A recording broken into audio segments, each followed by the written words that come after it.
오늘 우리에게 주시는 하나님 말씀은 잠언 14장 17절부터 35절까지 말씀입니다. 한 절씩 교독하겠습니다. 쉽게 화내는 사람은 어리석게 행동하고 악한 일을 꾸미는 사람은 미움을 받는다. 우둔한 사람은 어리석음을 유산으로 받으나 현명한 사람은 지식의 면류관을 쓴다. 악한 사람은 선한 사람 앞에서 엎드리고 불의한 사람은 의인의 문 앞에 엎드려 절한다. 가난한 사람은 이웃들에게도 따돌림을 당하지만 부자는 친구가 많다. 이웃을 멸시하는 사람은 죄 짓는 자요, 가난한 사람에게 친절을 베푸는 사람은 복이 있다. 악을 꾀하는 사람은 잘못된 길을 가지만 선을 계획하는 사람은 자비와 진리를 얻는다. 열심히 일하면 유익이 있지만 말만 하면 가난해질 뿐이다. 지혜로운 사람의 재물은 그에게 면류관이 되지만 어리석은 사람의 어리석음은 어리석음만 낳는다. 진실한 증인은 영혼을 구해내지만 가짜 증인은 거짓말만 늘어놓는다. 여호와를 경외하는 사람에게는 강한 믿음이 있고 그의 자녀들에게는 피난처가 있다. 여호와를 경외하는 것은 생명의 샘으로 사람을 죽음의 덫에서 건져낸다. 인구가 많은 것은 왕에게 영광이 되지만 백성들이 없는 것은 통치자의 멸망이다. 조급하게 화를 내지 않는 사람은 큰 통찰력이 있지만 성질이 급한 사람은 어리석음을 드러낸다. 평온한 마음은 육체의 생명이 되지만 질투심은 뼈를 썩게 한다. 가난한 사람을 억압하는 사람은 그를 지으신 분을 비난하는 것이요, 궁핍한 사람에게 친절을 베푸는 사람은 하나님을 높여드리는 것이다. 악인은 자기 악함 때문에 쓰러지지만 의인은 죽음이 닥쳐도 소망이 있다. 지혜는 통찰력 있는 사람의 마음에 머물지만 어리석은 사람들의 마음 안에 있는 것은 다 드러나게 된다. 정의는 나라를 높이지만 죄는 민족을 욕되게 한다. 함께 있습니다. 지혜로운 신하는 왕의 총애를 얻지만 수치를 일으키는 신하에게는 진노가 내린다.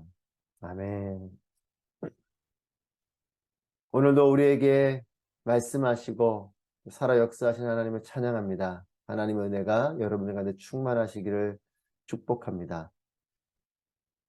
삶을 살면서 지혜가 참으로 필요한 것을 깨닫습니다. 특히 나도 모르게 튀어나오는 말이나 또한 불쑥 올라오는 감정이 그렇습니다. 우리의 말에 지혜가 있으면 좋겠다 싶을 때가 많고, 또 우리의 감정이 지혜 가운데 잘 다스려지면 좋겠다라는 생각을 할 때가 많습니다. 순간적인 말실수로 일을 그르칠 때가 있고, 또 욱하는 마음으로 튀어나온 행동들이 또한 그렇게 지혜가 있으면 좋겠다라는 생각을 할 때가 있습니다. 오늘 본문 말씀을 보면 어제 말씀에 대해서, 어제 말씀은 어제는 말에 대한 지혜를 우리에게 말씀했다면 오늘 본문은 분노에 대한 지혜의 말씀을 전하고 있습니다. 17절 말씀입니다. 쉽게 화내는 사람은 어리석게 행동하고 악한 일을 꾸미는 사람은 미움을 받는다. 쉽게 분노하는 것, 이것은 어리석게 행동한다라고 우리에게 말씀합니다. 여러분, 감정에 따른 행동들 해보면 그 순간에는 감정에 따라 내가 뭔가를 했지만 시간이 지나고 나면 참 후회하게 되는 일들이 많이 있습니다. 감정에 따라 튀어나온 말도 그렇고 감정에 따라 튀어나온 행동도 그렇죠. 욱해서 하는 것, 그냥 감정에 휩싸여서 하게 되는 여러 행동들이 시간이 지나면 참으로 후회될 일인 거죠.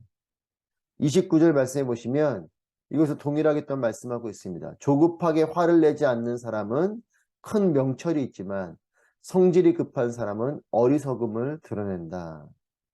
29절에서도 성질이 급한 사람은 어리석음을 드러낸다, 이렇게 말씀합니다.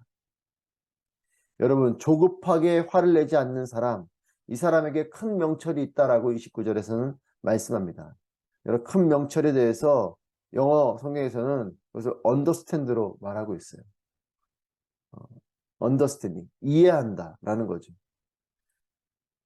여러분, 조급하게 생각하지 않는 사람, 성질이 급하게 하지 않는 사람은 이해할 수 있는 힘이 있다라는 것입니다. 그렇죠. 뭔가 어떤 일에 대해서, 또 그 사람에 대해서는 어떤 일들에 대해서 내가 조금은 마음을 차분하게 하고 그 일들을 보고 그 사람을 보면 이해하게 될 수 있는 일들도 있는데, 그냥 내 감정에 욱해서 말이 튀어나오고 행동이 튀어나오면 이를 그르칠 때가 있죠. 누군가를 이해할 수 있는 힘이 조급하지 않은 가운데 있다는 것입니다. 여러분, 감정에 따르다 보면 오해할 일들이 많이 생기죠. 이해할 일들이 아닌 오해할 일들을 하게 되는 것은 내가 그 일을 차분히 들여다보지 못할 때에 차분하게 그 일들을 보면 이해될 일들도 내 감정에 따라서 욱하면서 또 휩쓸려 가듯이 행동을 하면 어, 오해할 일들이 생기게 되는 것입니다. 조급하지 않게 생각하는 것. 이런 것에 대한 지혜를 우리가 말씀하고 있습니다. 이에 대해서 우리가 기도할 것을 성경은 말씀합니다. 30절 말씀입니다. 평온한 마음은 육체의 생명이 되지만 질투심은 뼈를 썩게 한다. 여러분, 평온한 마음, 이것이 오늘 우리가 기도해야 될 마음이라고 저는 믿습니다. 여러분, 평온함, 이 평화, 이것은 주님께서 주시는 마음이에요. 우리 사람의 마음 속에는 평화를 온전히 품을 수가 없습니다. 죄된 마음을 가진 우리의 마음 속에는 늘 욕심에 따라서 또 죄성에 따라서 흘러가는 마음들이 있기 때문에 우리의 마음 속에는 진정한 평화를 가져오기가 어렵죠. 평온한 마음, 평화는 예수 그리스도께서 주시는 마음입니다. 여러분, 질투심을 말하는데 이 질투심, 이것이 또한 사라지기를 우리가 기도해야겠습니다. 평온한 마음을 기도하고 질투심이 사라지기를 기도해야 합니다. 여러분, 질투심이 무엇이냐면 이것이 바로 사울의 마음인 거죠. 누군가를 질투하기 시작하면 불안해지고 또 이 불안함을 넘어 이제 분노하기 시작합니다. 사울이 다윗에게 한 행동이 이와 같죠. 다윗을 너무나 아꼈고 또 필요로 했던 사울이었지만 이 다윗이 국민들로부터 군중들로부터 칭찬을 받는 그 말에 사울이 점점 마음이 불안해지고 이게 불안을 넘어 분노까지 가게 되죠. 여러분, 질투심 때문에 그렇습니다. 질투하는 마음이 들어오면 우리의 마음 가운데는 불안함이 찾아오고 또 질투하는 마음 때문에 분노의 마음까지 가게 되는 것이죠. 그래서 진정한 평화가 있으려면, 평안의 마음이 있으려면 우리의 마음 가운데는 이 질투심이 사라져야 할 것입니다. 오늘 이것을 우리가 기도했으면 좋겠습니다. 하나님, 내 마음 가운데 평화가 있게 해주십시오. 또 내 마음 가운데 남과 비교하고 또 그렇게 질투하는 마음을 통해서 불안해지고 분노하게 하는 마음들이 사라지게 해주십시오. 여러분, 세상에서 가장 평안한 사람은 하나님께서 지으신 나를 온전히 발견한 사람입니다. 비교하지 않기 때문에 그 사람은 불안하지 않아요. 자신의 모습대로 또 자신의 삶의 그 여정 속에서 감사하며 살아가게 되죠. 그리고 이렇게 하나님이 지으신 나를 온전히 발견한 사람은 자신의 길을 주님과 함께 묵묵히 걸어가기 때문에 평온하고 길을 잃지 않습니다. 어디에 있든지 주님을 바라보며 나아가는 사람이기 때문에 그렇습니다. 여러분, 자녀를 남과 비교할 때에 때로는 자녀들을 향해서 분노가 올라올 때가 있음을 봅니다. 다른 아이들은 안 그러는데 우리 아이는 왜 그런가 이런 생각을 가지면 아이에게 그렇게 다그칠 때가 있죠. 너는 왜 그렇게 하냐.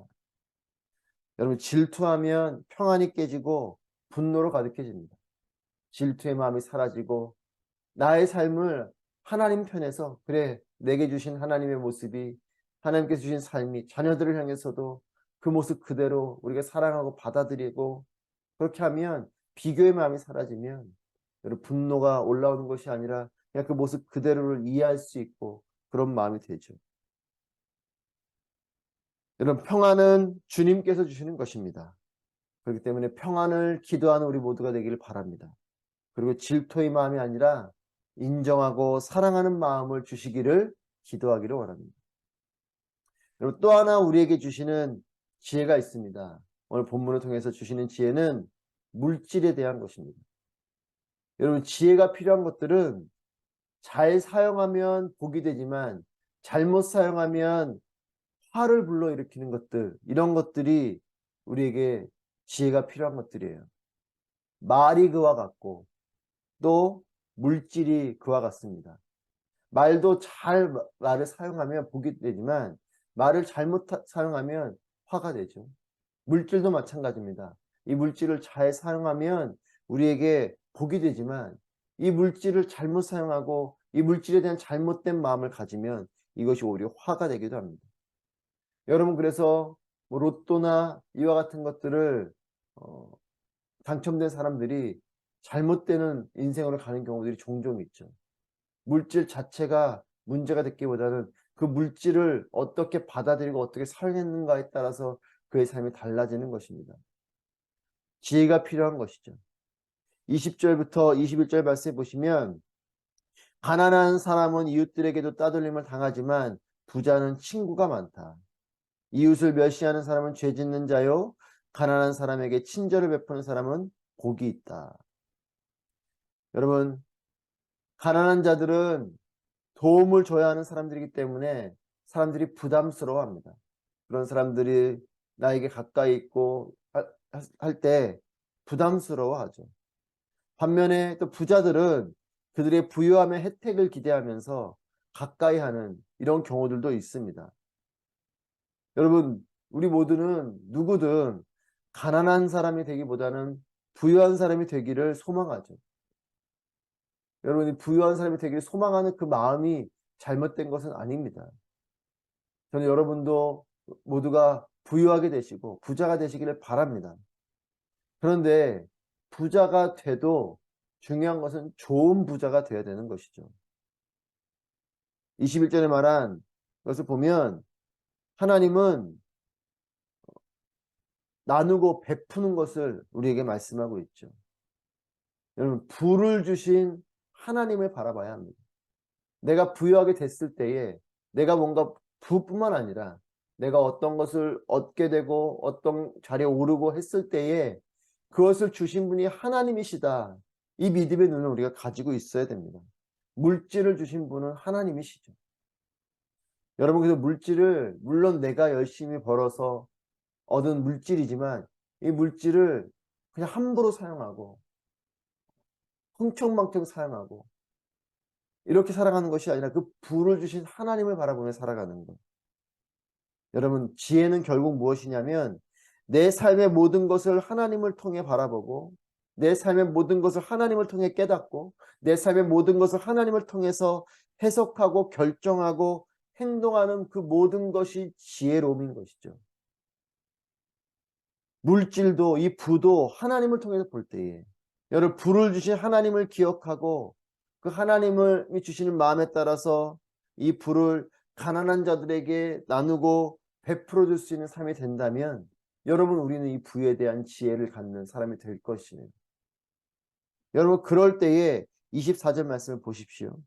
지혜로운 사람의 재물은 그에게 면류관이 되지만 어리석은 사람의 어리석음만 낳는다. 지혜로운 사람의 이 재물이 그에게 면류관이 된다라고 말합니다.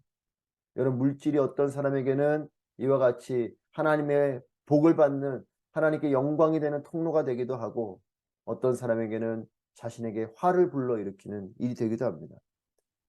여러분 이 재물이 여러분을 영화롭게 하는 여러분을 빛나게 하는 그런 통로가 되시기를 축복합니다. 여러분 부유함을 누리십시오. 그리고 부유함을 흘려보내고 나누십시오. 하나님 우리에게 부를 주신 것은 우리에게 건강을 주신 것은 또 우리에게 지식을 주시고 우리에게 영향력을 주시고 우리에게 주신 그 모든 것은 그것을 통하여서 하나님을 사랑하고 이웃을 사랑하는 그것으로 쓰임받기 위해서 주신 것임을 기억하길 바랍니다. 여러분 그래서 잠언기자는 재물에 대해서 이렇게 권면합니다. 31절 말씀입니다. 가난한 사람을 억압하는 사람은 그를 지으신 분을 비난하는 자요 궁핍한 사람에게 친절을 베푸는 사람은 하나님을 높여드리는 자다. 가난한 사람을 억압하는 자, 이 가난한 사람들을 억압하는 자는 그를 지으신 분을 비난하는 자다. 여러분 그렇죠. 가난한 자들도 하나님께서 지으신 사람들이요. 하나님의 백성들입니다. 여러분 세상은 어쩌면 공평하지 않습니다.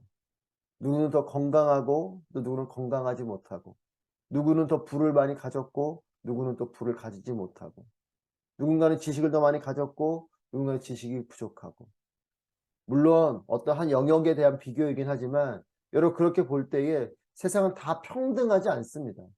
하나님께서는 다 차이가 있게 우리에게 태어나면서부터 차이도 있고 살아가면서부터 능력에 따라 차이가 생기기도 합니다. 여러분 그렇게 보면 하나님은 공평하지 않은 하나님처럼 보이죠. 하지만 하나님 우리에게 무엇을 말씀하십니까? 이웃을 사랑하라 말씀하셨어요. 세상이 말하는 공평의 시스템은 모든 걸 똑같이 만드는 것이겠지만 하나님이 말씀하시는 공평은 진정한 이 평등은 있는 자가 없는 자를 돕고 섬기는 시스템입니다. 하나님께서 더 주신 것은 그것을 통해서 연약한 자들을 돕고 섬기라는 것이죠. 여러분 그렇다면 부를 가진 자들 그런 사람들은 가난한 자들을 억압하고 가난한 자들을 생각하지 않고 살아가는 것이 아니라 궁핍한 사람들에게 친절을 베푸는 사람들. 여러분 그런 사람들이 되어야 하는 것이죠. 그런 사람을 하나님이 높여드린다라고 잠언 기자는 권면합니다. 여러분 가난한 자들도 하나님의 자녀임을 깨닫고 형제로 인정하는 마음이 우리 가운데 있어야 되죠. 그리고 그런 마음으로 그들에게 나누고 베풀어야 되는 것입니다. 여러분 이제 11월 19일 저희가 추수감사주의를 맞아서 또 우리 레이버 캠프의 형제들에게 하나님께 감사의 마음과 함께 그 형제들에게 사랑의 마음을 나누려고 합니다. 여러분 그 형제들이 단지 우리에게 사역의 대상으로 여겨지는 것이기보다 진정으로 하나님의 사랑을 가지고 우리 형제들이요 이웃들이요 이런 마음을 가지고 하나님께 감사의 마음을 또 형제들에게 잘 표현하는 우리 모두가 되기를 바랍니다.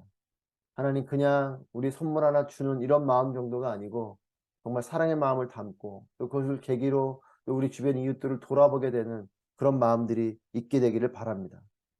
여러분 궁핍한 사람들에게 친절을 베푸는 사람 이런 사람을 하나님이 높여 드리는 자가 된다라고 말합니다. 예수님께서 말씀하시죠. 소자에게 한 것이 작은 자에게 한 것이 주님께 한 것이다. 이렇게 말씀하십니다. 여러분 그렇습니다. 우리 주변에 있는 연약한 이웃들을 향해서 그런 사람들을 향해서 친절을 베풀고 사랑을 베푸는 것 주님께 하는 마음으로 하는 것이고 또 주님께서 그것을 기쁘게 받아주신다는 것입니다. 사랑하는 여러분 분노가 아니라 평화의 마음을 품게 되는 우리 모두가 되기를 축복합니다. 또 나에게 주신 것들을 하나님을 바라보며 귀하게 사용하고 흘려보내는 우리의 삶이 되기를 바랍니다. 오늘도 하나님의 지혜가 충만하시기를 축복하고 또 평생에 하나님의 지혜가 충만한 우리 모두가 되기를 축복합니다.